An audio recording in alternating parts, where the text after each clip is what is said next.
The year 2024 started with a multitude of developments and changes that have a short term and long term impact on globalization and its diverse areas worldwide. Today's globalization discussions and debates include interdisciplinary and multifaceted reports, surveys, academic articles, and books. We need to commend authors, publishers, institutions worldwide regarding covering relevant topics and areas that clearly generate diverse value added in electronic and print media. By the end of 2023, the world economy surpassed $105 trillion and expected to reach 133 trillion by 2028. After 5 years, the United States and China share of this GDP is around 44%. No wonder both economies stand out in world business and trade. During the same year, and according to the BIS, Bank of International Settlements, OTC or trading over the counter of FX, foreign exchange, stood at $7 trillion per day. This is a pretty significant regarding today's globalization. Interestingly, world population also surpassed 8 billion people in over 200 countries. New technologies are on the rise in 2024. There is now a close connection between digital platforms, globalization, and the law. In an article published in the University of Pennsylvania Journal of International Law, the Mitropoulos discusses three types of digital globalization: digital naturalism, digital universalism, and digital nationalism. These carry diverse implications and impact. Related to these topics, publish books that cover these interdisciplinary and multifaceted topics include Anu Bradford's Digital Empires, Kyle Chayaka's Filter World, How Algorithm Flattened Culture, Bonini and Thayer's Algorithms of Resistance, The Everyday Fight Against Platform Power, and Marek and Kowal's White's The Economy of Algorithm. In global currencies, economic blocks, and emerging trade centers, Saleha Mosens discusses Paper Soldiers, how the weaponization of the dollar changed the world order. Emerging global cities by Portis and Albany are equally relevant in the globalization debate and economic hubs. Also important are Hall Brand's new makers of modern strategy, from the ancient world to the digital age, and Balzac and Crabb's Oxford Handbook of Grand Strategy. The Guided Cage, Technology, Development, and State Capitalism in China by Yao Van Lais explores an important area.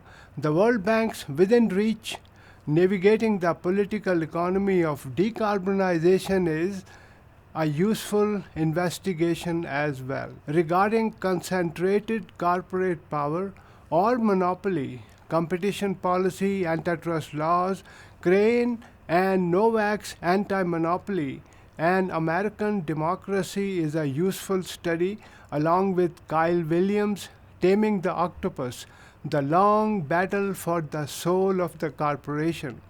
In addition, within higher education related globalization, Penn Praise and Pickus diligently investigate 8 fast emerging market universities in the new global universities, and that is reinventing education in the 21st century.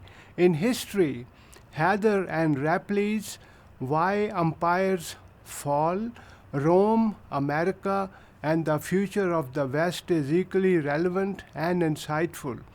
Overall, there is no shortage of new titles and contributions when dealing with the globalization in 2024.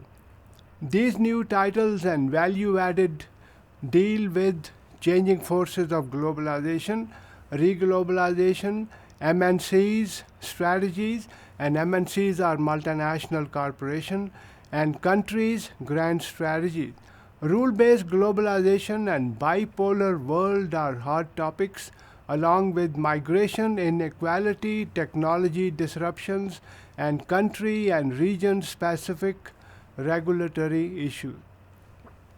In addition, today's 50 plus state based and interstate armed conflicts in global markets reveal that the process of globalization is not smooth. These conflicts are the result of border disputes, political and economic problems, ethnic or sectarian violence, populism, and nationalism, etc.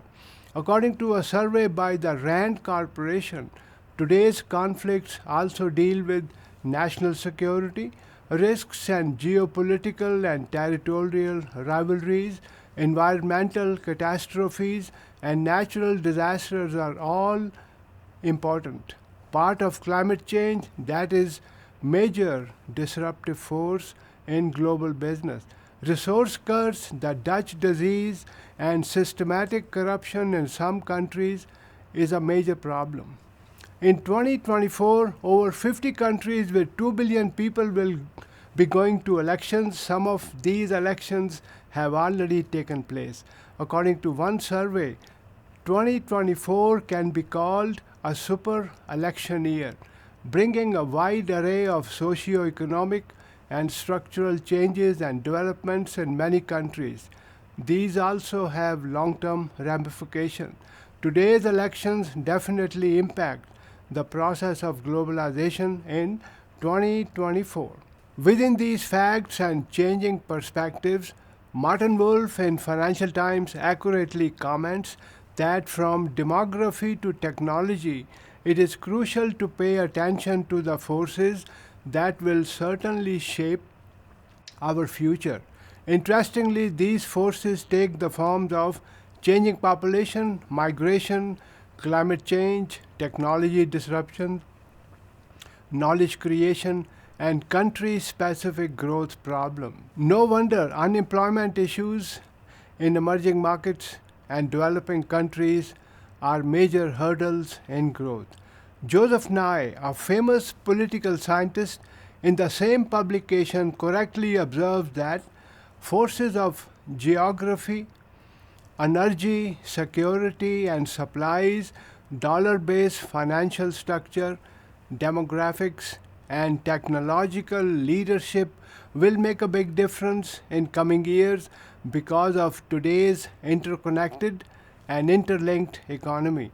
At the end of the day, history reveals that the process of globalization and reglobalization is never smooth. Today's geopolitics and geoeconomic forces can bring major havoc and disruptions in IB, again international business, as well as international marketing and related areas. It's important to scientifically monitor and follow these diverse changes and trends that impact MNCs, FDI, that is foreign direct investment, in far-flung areas, country-specific comparative advantage issues, global institutions, and above all, millions of consumers. According to the World Trade Report 2023, as well as the World Economic Forum and other think tanks, regardless of trade difficulties and mismatch of policies on the part of countries, overall the global trade flows remain to be resilient despite difficulties in policy issues and regulatory circles. At the end of the day, globalization is here to stay. It's a catalyst and will bring structural changes, opportunities, as well as some disruptions in 2024.